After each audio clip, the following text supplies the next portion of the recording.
I couldn't feel my legs anymore. The rain mixed with blood on the cobblestones beneath me, creating pools of crimson that reflected the flickering streetlight above. Each breath felt like knives piercing my lungs, and I absolutely knew, that this was how my story would end. Alone, broken, and forgotten in the back streets of Naples. My name is Sofia Marchietti, and I'm about to tell you how one moment of courage destroyed my life, only for it to be rebuilt by the most dangerous man I would ever meet. If you believe that sometimes our darkest hour brings us face to face with unexpected salvation, then this story is for you. Here, we share tales of resilience, of protection found in the most unlikely places, and of second chances that change everything. Subscribe now and turn on notifications, because every story we share reminds us that even when we feel most alone, hope can arrive in the form we least expect. Ready? Let's dive in. 3 months before that rain-soaked night, I was just an ordinary woman. I worked as a social worker in the poorest district of Naples, helping families navigate the system, fighting for children who had no one else to fight for them. I earned barely enough to survive, but I loved what I did. I believed, naively, foolishly, that goodness would protect me. I was wrong. It happened on a Tuesday evening. I was leaving the community center after a long counseling session with a teenage girl whose father had abandoned the family. The streets were crowded, full of vendors closing their shops and people heading home. That's when I saw it.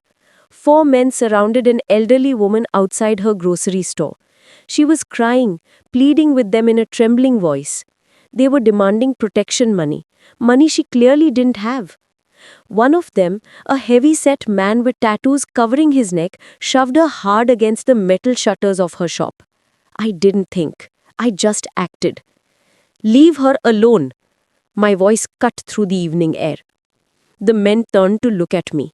One of them laughed, a cold, mocking sound that made my stomach turn. "You should mind your business, girl," the tattooed one said, taking a step toward me. I pulled out my phone. "I'm calling the police right now." "Go ahead," he sneered. "We own the police in this neighborhood." But I called anyway. I gave the dispatcher the location, described what was happening. The men heard every word. When I hung up, the tattooed man smiled at me, a smile that promised retribution. "You just made the biggest mistake of your life," he said, pointing directly at me. "Remember this moment." They left before the police arrived, and when the officers finally showed up 20 minutes later, they took a statement with obvious disinterest. The elderly woman thanked me with tears in her eyes, but I could see the fear in her face. She knew, just as I was beginning to understand, that I had crossed a line I didn't even know existed. In the weeks that followed, my life became a nightmare. I started seeing the same cars parked outside my apartment. Shadows followed me to work. My tires were slashed twice. Someone spray painted a warning on my door: "Keep your mouth shut." I went back to the police. The officer at the desk barely looked up from his computer. "Do you have proof of who's doing this?" he asked. "No, but..." "Then there's nothing we can do. Could be vandalism." I felt the system I'd spent my career defending abandon me completely. I was alone, marked as a target, and no one cared enough to help. I stopped going out at night. I changed my route to work every day. I looked over my shoulder constantly, living in a state of perpetual fear. But I refused to quit my job. Those families needed me, and I wasn't going to let criminals drive me away from the work I loved. That stubbornness, that refusal to be intimidated, nearly cost me my life. November 17th. I'll never forget that date. I'd stayed late at the center to help a mother fill out housing assistance forms. By the time I locked up, it was past 9 o'clock. The streets were dark and mostly empty. A cold wind blew through the narrow alleys, carrying the scent of rain. I took my usual shortcut through Via Dante, a narrow passage between two old buildings. That's where they were waiting. They came out of the shadows like demons, 3 of them, including the tattooed man from that night 3 months ago. Before I could scream, before I could run, rough hands grabbed me and slammed me against the brick wall. The impact knocked the air from my lungs. "We warned you," the tattooed man hissed in my face. His breath reeked of cigarettes and alcohol. "We gave you a chance to forget what you saw, but you just had to be a hero." The first punch caught me in the stomach. I doubled over, gasping, and then they really began. Fists rained down on my back, my face, my ribs. I felt something crack, my cheekbone, maybe a rib. Blood filled my mouth. I tried to scream, but one of them covered my face with his hand, pressing so hard I thought my skull would crack. "This is what happens to people who don't know their place," he growled. I fell to the ground and the kick started. To my back, my legs, my head. Pain exploded through every nerve in my body. My vision blurred. I tasted copper and dirt. Somewhere in the distance, I heard my own voice making sounds I didn't recognize. Animal whimpers of pure agony. I was going to die. Right there in that filthy alley, I was going to die because I tried to help someone. The world started fading. The pain became distant, almost peaceful. And then the attack stopped. I heard shouting, new voices, deeper and more authoritative. The sound of flesh hitting flesh, but not my flesh. Groans of pain that weren't coming from me. Footsteps running away. And then silence. Through my swollen eyes, I saw a figure approaching. A man in an expensive suit, completely out of place in this rough neighborhood. He crouched beside me, and I tried to flinch away, tried to protect myself from more violence. "Don't move." His voice was deep, controlled, but underneath it, I heard something burning. "You're safe now." He managed to focus on his face. He was probably in his late 30s, with sharp features and eyes so dark they looked black in the dim light. His jaw was clenched tight, and there was a controlled fury in his expression that was somehow more terrifying than my attacker's rage had been. He looked at my injuries, really looked, taking in every cut, every bruise, every drop of blood. His hands clenched into fists at his sides. And when he spoke again, his voice was deadly calm. "Whoever did this to you will pay dearly." It wasn't a promise. It was a certainty, a declaration of war. "Who?" I tried to speak, but only blood came out. My name is Alessandro Russo, he said, carefully sliding his arms beneath me. "And you're coming with me." I should have been afraid. A strange man lifting me in a dark alley, speaking of revenge with the certainty of someone who had the power to deliver it. But as he carried me to a black Mercedes parked at the alley entrance, as he laid me gently across the back seat and told his driver to take us to the private clinic, I felt something I hadn't felt in months. Safe. I woke up in heaven, or at least that's what it felt like. Silk sheets, soft as clouds, morning sunlight streaming through massive windows, the scent of jasmine drifting in from somewhere. For a moment, I forgot the pain. For a moment, I thought the attack had been a nightmare. Then I tried to sit up and my ribs screamed in protest. "You shouldn't move yet." A woman's voice, gentle but firm. She was in her 50s, dressed simply but elegantly. "You have 3 broken ribs, a fractured cheekbone, and more bruises than I can count. The doctor said you're lucky to be alive." "Where am I?" My voice came out as a croak. "Villa Russo, Mr. Alessandro's home. I am Maria, the housekeeper. Drink slowly." The water was the most delicious thing I'd ever tasted. "I need to go home. I need to—" "You need to rest," Maria interrupted gently. "Mr. Alessandro has made it very clear that you're not to leave until you're fully healed, and what Mr. Alessandro says in this house is law." There was something in the way she said his name, respect mixed with a hint of fear. I started to understand that the man who had saved me wasn't just wealthy, he was powerful, dangerously so. I spent that first day drifting in and out of sleep, my body demanding rest to heal. But that evening, Alessandro came to see me. He entered the room with the same commanding presence he'd had in the alley, but in the soft light of the bedroom, I could see him more clearly. He was devastatingly handsome in a severe way, sharp cheekbones, a strong jaw, and those intense dark eyes that seemed to see everything. He wore black slacks and a white dress shirt with the sleeves rolled up, revealing forearms marked with scars that told stories I probably didn't want to know. "How are you feeling?" he asked, settling into the chair beside my bed. "Like I was beaten nearly to death," I said, then winced. "Sorry. Thank you for saving me." "Don't thank me yet." His expression darkened. "Tell me what happened. All of it." So I did. I told him about the elderly woman, the phone call to the police, the weeks of stalking, and finally the attack. He listened without interrupting, but I watched his jaw tighten with every detail. "And the police?" he asked when I finished. "They didn't care, said there was no proof." Alessandro stood up and walked to the window, his hands clasped behind his back. "The police in that district are on someone's payroll. That's why they didn't help you." He turned to look at me. "Do you know who I am, Sophia?" "No." "I am a businessman.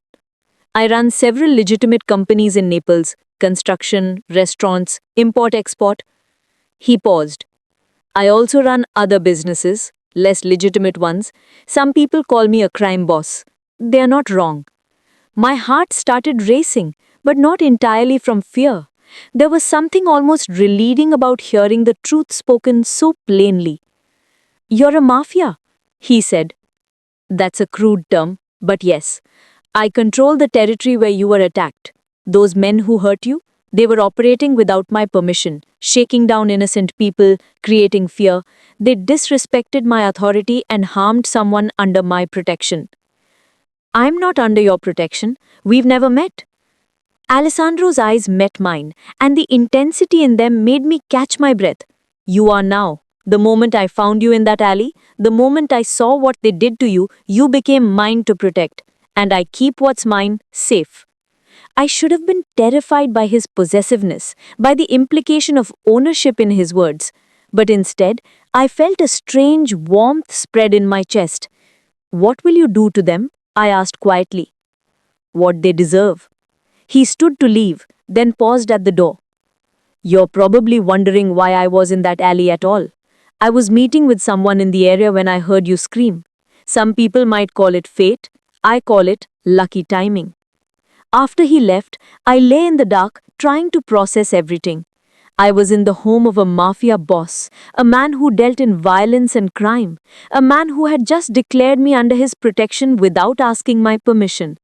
And yet, for the first time in 3 months, I felt like I could breathe. The days turned into a week. My body slowly healed, and I began to explore the villa. It was enormous, a restored 18th century estate on the hills overlooking Naples. Gardens filled with lemon trees and roses, marble floors and frescoed ceilings. Art that probably belonged in museums. Maria took care of me during the day, bringing me meals and keeping me company. But the evenings belonged to Alessandro. He came every night, sometimes straight from business in suits that cost more than I earned in a year, sometimes more casual in dark jeans and fitted shirts. We talked. Oh, how we talked. He asked about my work, about the families I helped, about why I'd become a social worker. I told him about growing up poor, about watching my own mother struggle to navigate a system designed to keep people like us down, about wanting to be the help we'd never had. "You see the good in people," he observed, "even when they give you no reason to. And you see the worst, even in yourself." He smiled, a rare, genuine expression that transformed his severe features. "Perceptive. Why did you really save me?" I asked the truth, Alessandro. He was quiet for a long moment, swirling the wine in his glass. "My sister, Teresa, she was like you, kind, idealistic, always trying to help people. When I was 25 and just starting to build my organization, she witnessed a murder, a rival family's hit. She went to the police, thinking they'd protect her." His voice went flat, emotionless, in the way of someone who had to lock away pain to survive. "They killed her 3 days later. shot her in front of her apartment, while the police who was supposed to be watching her sat in their car down the block. They'd been paid to look the other way. Alessandro, I reached for his hand without thinking. He looked down at our joined hands, surprised.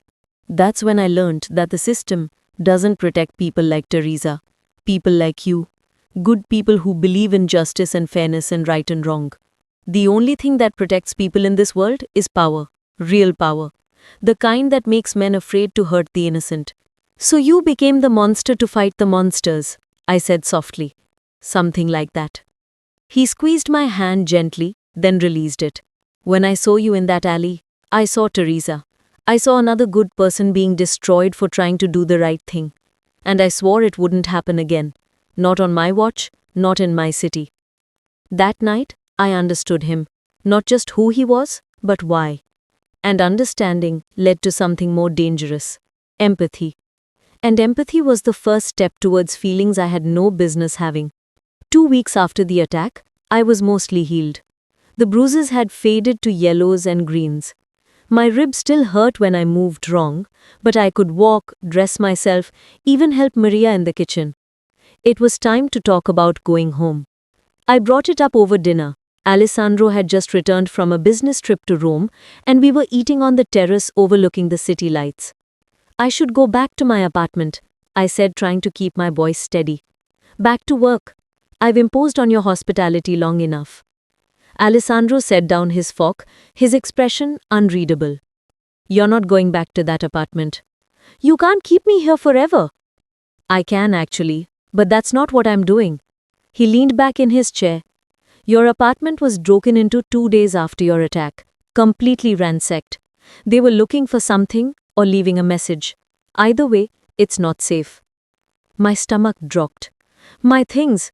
Maria had everything important moved here. Your clothes, books, photos. The rest was garbage. You had no right. I had every right. His voice rose, then he caught himself, took a breath. When he spoke again it was calmer, but no less intense. Sophia, listen to me. The men who attacked you, they're gone. I made sure of that. But they were working for someone, and that someone now knows I'm protecting you. Which means you can't go back to your old life. Not safely. So what am I supposed to do? Hide here forever? Give up my job, my independence, everything I've built? No. He stood and came around the table, kneeling beside my chair so we were eye level. You go back to your work, but you do it under my protection, real protection. Guards, safe housing, secure transportation. You continue helping people, but you do it knowing that anyone who tries to hurt you will answer to me. Why? Why would you do all this for someone you barely know? His hand came up to cup my face, his thumb gently tracing the scar on my cheekbone left by the attack. Because I know you. I've spent 2 weeks learning you. Your kindness, your strength, your stubborn refusal to let cruelty win. You're exactly the kind of person this world tries to destroy, and I am exactly the kind of person who can stop it from happening. Alessandro? I didn't know what to say. My heart was pounding, and I was suddenly aware of how close he was. How the scent of his cologne made me dizzy, how his dark eyes were looking at me with an intensity that had nothing to do with protection and everything to do with desire. I know this is complicated. I know I'm not the kind of man you should want. But I need you to understand something. When I said whoever did this to you would pay dearly, I meant it. I've kept that promise, and now I'm making another one. He leaned closer, his breath warm against my lips. As long as you're in my life, Sophia Marchetti, no one will ever hurt you again. No one will make you feel afraid. No one will make you doubt your worth. I will burn this entire city to the ground before I let anyone touch you. And then he kissed me. It was gentle, tentative, giving me every opportunity to pull away. But I didn't. I couldn't. Because in that moment, I realized something terrifying and wonderful. I was falling in love with him. The next 6 months were a whirlwind. Alessandro was true to his word. He set me up in a beautiful apartment in a secure building, not as grand as the villa, but comfortable and safe. 2 bodyguards, Marco and Giovanni, became my constant shadows, though they kept enough distance that I could pretend to have privacy. I returned to my work at the community center, and something miraculous happened. The problems I'd been fighting for years started disappearing. The slumlord who refused to fix heating in his buildings suddenly made repairs. The loan shark targeting vulnerable families suddenly left town. The corrupt official who'd been blocking assistance applications suddenly retired. I knew it was Alessandro's doing. His influence, wielded like a sword, cutting through the bureaucracy and intimidation that had made my job so difficult. Part of me knew I should be troubled by this, by the methods he used, by the fear he inspired. But another part of me, a part I'd never known existed, was grateful. These families were finally getting help. Children had warm homes, single mothers could feed their kids without being terrorized. Was it wrong that Alessandro's darkness was creating light in these people's lives? I no longer knew where the moral lines were, and I was starting to think that maybe morality wasn't as black and white as I'd always believed. Alessandro and I fell into a pattern. He would come to my apartment most evenings after his business was done. We'd cook dinner together, or rather, I'd cook while he watched with amusement, occasionally offering to help in proving he was hopeless in the kitchen. We'd talk about our days, carefully dancing around the darker details of his work. And we'd end up tangled together on the couch or in my bed, learning each other's bodies with the same intensity we'd learned each other's minds. He was gentle with me in a way that contradicted everything about his reputation. Patient, attentive, almost reverent, as if I was something precious that might break if he wasn't careful. But there were moments when he lost himself in pleasure, when the control slipped, that I saw the dangerous man underneath, the predator, the killer. And God help me, I was attracted to both sides of him. One night, 4 months into our relationship, I met his inner circle. A dinner at the villa with 5 of his most trusted men and their wives or girlfriends. I was nervous, wondering if they'd see me as a weakness, as someone who didn't belong in their world. But they welcomed me, the women especially. Tough, elegant creatures who'd learned to navigate the same complicated waters I was now swimming in. They shared knowing looks when Alessandro's hand rested possessively on my lower back, when he pulled out my chair or brought me wine before I had to ask. "He's different with you, Lucia," Marco's wife, Lucia, told me while the men talked business in Alessandro's study. "We've known him for 15 years, and we've never seen him like this, happy, at peace."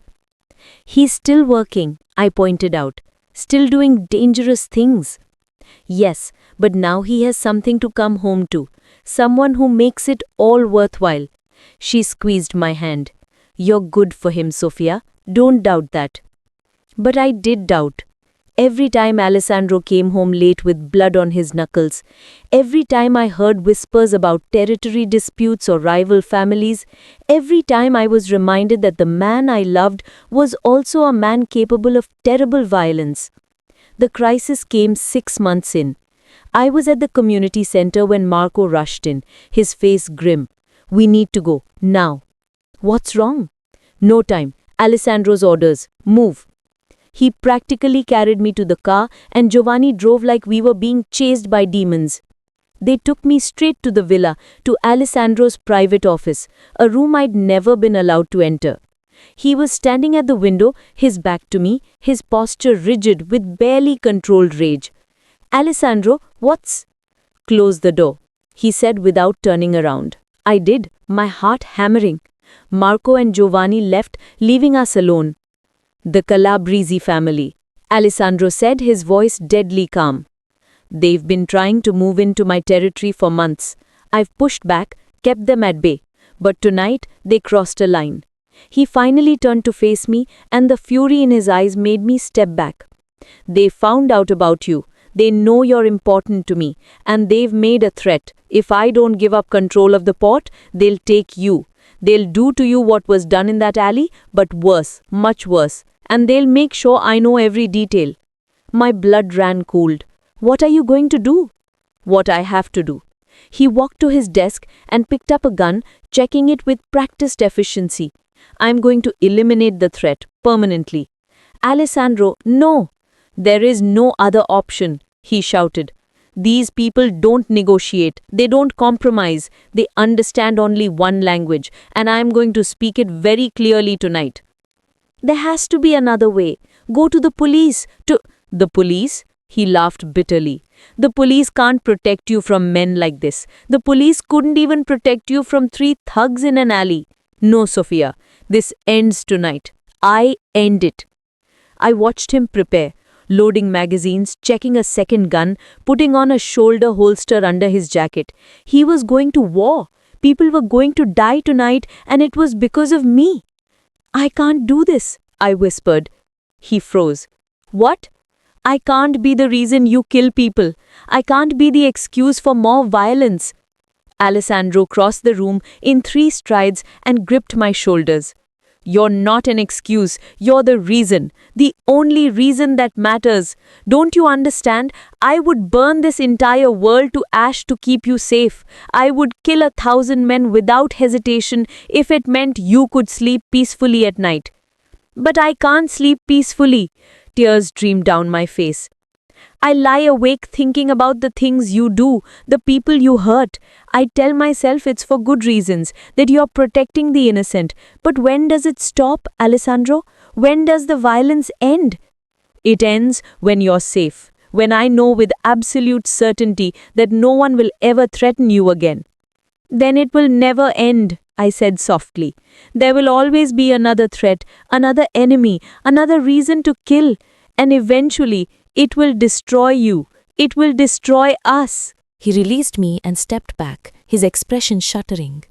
So what are you saying? I'm saying I love you. God help me, I love you more than I've ever loved anyone. But I can't be the reason more blood is spilled. I can't live with that weight. For a long moment, he just stared at me. Then he picked up his phone and made a call. Marco, change of plans. Round up the Calabrese readership. I don't care how you do it. Bring them to the warehouse. No one dies unless I give the order. He listened for a moment. Just do it. He hung up and looked at me. I'm going to handle this, but I'm going to do it differently. For you. I'll make it clear that touching you means war, that threatening you is a death sentence. But I won't execute them. Not unless they leave me no choice. Alessandro, this is the compromise, Sophia. I can't let threats stand, but I can show restraint. I can be merciful, to a point. But understand this, if they don't back down, if they persist in threatening you, then my mercy ends. Because choosing between being a good man and keeping you alive isn't a choice at all. He left that night and I didn't sleep. I paced the villa, drank Maria's chamomile tea, and waited for the phone to ring with news that Alessandro was dead, or had killed someone, or had been arrested. But when he returned at dawn, he was unharmed, tired but whole. It's done, he said, collapsing onto the couch beside me. They've backed off, for now. What did you do? I showed them evidence of everything they've done, everyone they've killed, every law they've broken. I told them I'd turn it all over to federal authorities if they continued this war. They'd go to prison for life, lose everything. You blackmailed them. I gave them a choice, prison or peace. They chose peace. He pulled me against him, burying his face in my hair. No one died tonight, Sophia. Because of you. You made me better than I am. I held him close, feeling his heartbeat steady and strong against my cheek. I don't make you better. You are better. You just forget sometimes. I forget when I'm angry, when I'm afraid, when I think about losing you. His arms tightened around me. I've lost everyone I've ever loved. My parents, Teresa, friends who became casualties of this life. I can't lose you too. I won't survive it. Then maybe it's time to think about leaving this life. You have legitimate businesses, you have money, we could leave Naples, start over somewhere. And the families who depend on me, the people I protect. Without me, this territory falls to men like the Calabrese, men who don't care about protecting the innocent. He pulled back to look at me.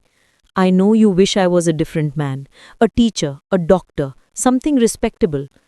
But this is who I am, Sophia. This is what I do. The question is whether you can love me anyway.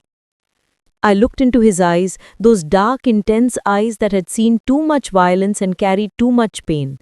I thought about the man who had saved me in that alley, who had declared war on my behalf, who had given me protection when no one else would.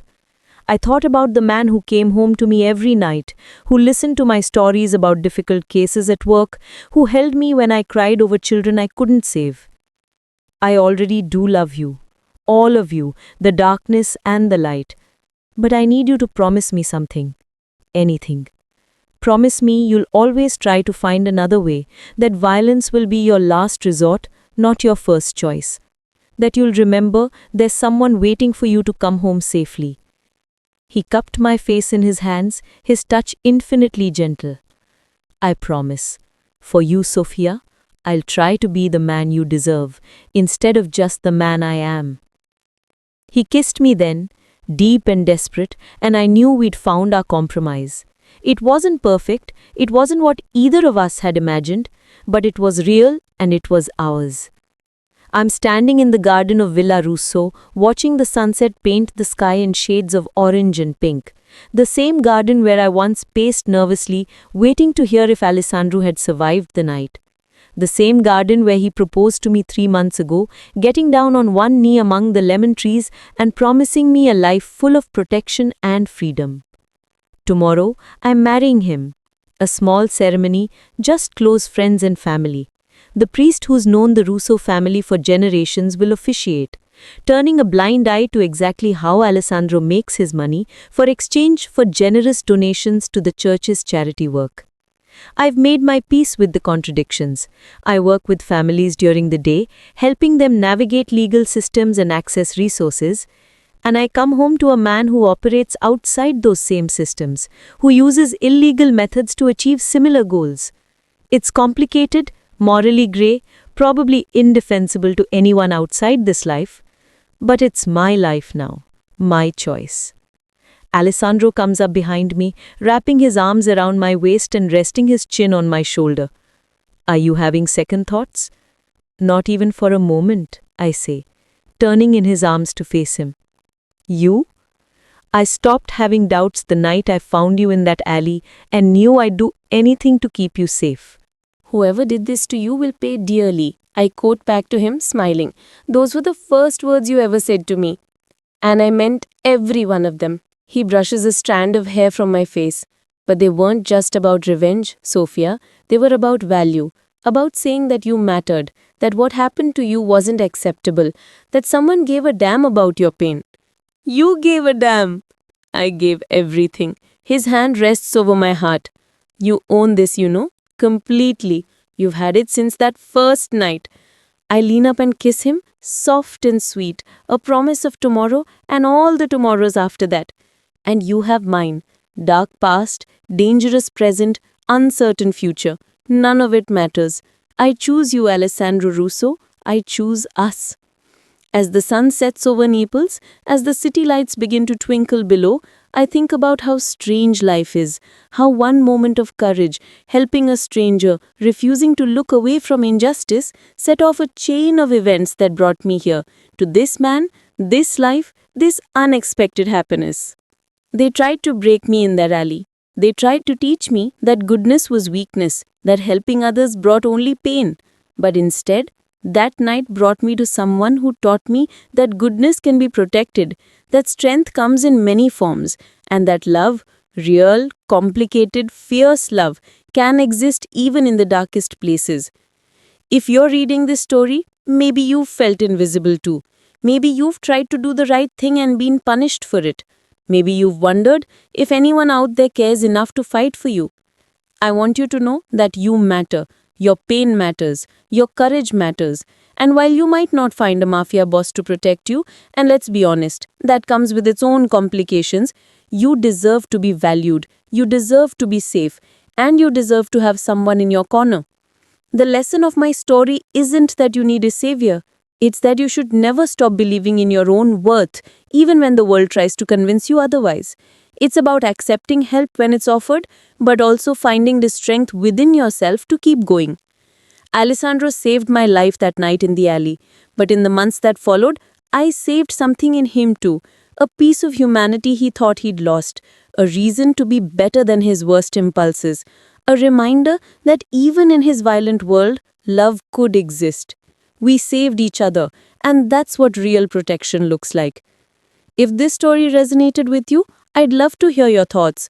Would you have accepted protection from someone like Alessandro? Could you love someone who lives in the shadows? Or would you have walked away, choosing safety over complicated love?